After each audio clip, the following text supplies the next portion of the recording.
I dag skal vi lave kransekagekonfekt. Jeg vil vise jer, hvordan man nemt kan sprøjte kransekagestykker ud, så de bliver bløde og lækre, ligesom hos bageren. I kender måske til, at man laver dem flade, og de bliver tørre og seje. Jeg vil vise jer nogle enkelte fif, og vise det også i praksis, og se, hvordan man kan lave noget, der virkelig bliver lækre. Når man skal sprøjte kranskage, så skal man bruge en tyld, og man skal bruge en sprøjtepose, gerne i stof, der ellers let kan springe. Og vi skal bruge en dejskraber, og vi skal bruge kranskagemasser. Og det er marcipan og sukker og æggehvider. Og så skal vi selvfølgelig bruge en bageplade med et bagepapir. Kranskagen består af 500 g marcipan, 150 g sukker og ca. 200 g æggehvider. Yep, vi skal starte her med at putte kranskagemassen over i sprøjteposen her. Og det gør vi lige at folde ned her. Og så kan man vælge nogle forskellige tylder og størrelser. Jeg har en 9'er her og en 11'er her, og jeg kan godt lide at bruge en 11'er, så den bruger vi.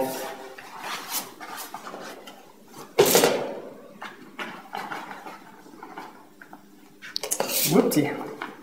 Det er godt sådan noget. Og så er det en god idé, at man lige presser det ned.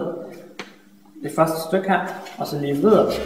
Så kan man nemmere styre det her stykke her. Og samtidig så er der mere kraft på, når man trykker sådan helt presset på.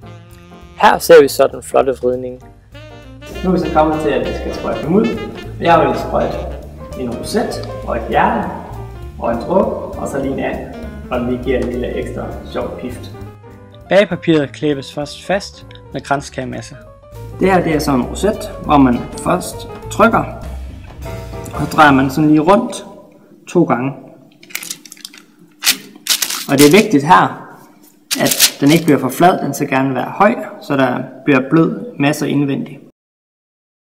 Så har vi så dråben her, hvor man starter med at holde den lidt skrå, og så presser man, holder den, og så kører ned.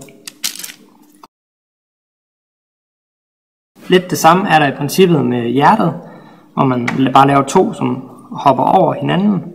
Og den første det er sådan her, og så over. Så den fjerde her, sidste, det er anden, som jeg synes selv er lidt sjov, som man så kan pynte med øjne og et næb. Og det er faktisk også en dråbe, man laver til at starte med, og så laver den lidt længere, og så laver man lige en sjov top her ovenpå. Og den skal helst ikke være højere, fordi ellers kan den let falde ned, når den kommer i ovnen. Ja, og når man så er blevet rigtig god, så kan man gøre det lidt hurtigere. Så har vi fået sprøjtet sådan en fin blad her med kranskagestykker. Vi skal sådan lige pynte dem af her til sidst. Og det gør vi med mandler, og man kan også bruge hasselnødder til at putte dem ovenpå. Og så de her. Når man er godt øvet, så går tingene selvfølgelig lidt hurtigere. Og det sidste putter vi en mandelsplint til mund til anden.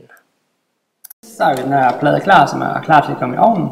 Og vi vil nu bage den her, den skal bages ved en temperatur omkring 200-220 grader. Og det er fordi, at sådan nogle kranskager her, de skal bare lige ristes på overfladen, uden at bages indvendigt. Fordi så beholder de nemlig fugtigheden indvendigt, og det er det, vi ønsker, at de bliver lækre og bløde, ligesom ved bageren.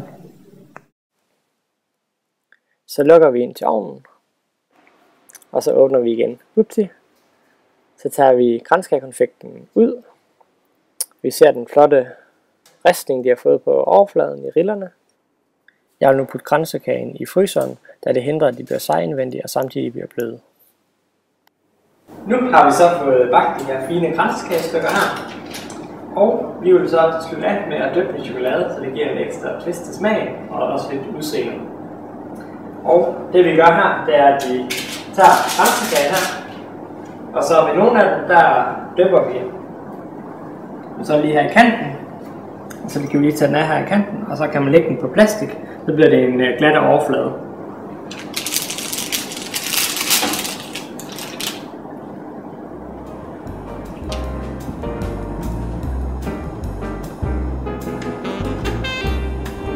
Og så en anden ting, man også skal gøre, det er for eksempel at tage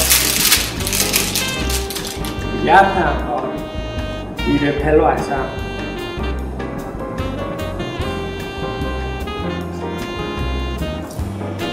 Nu har I set, hvordan man nemt laver en lækker kranskagekonfekt.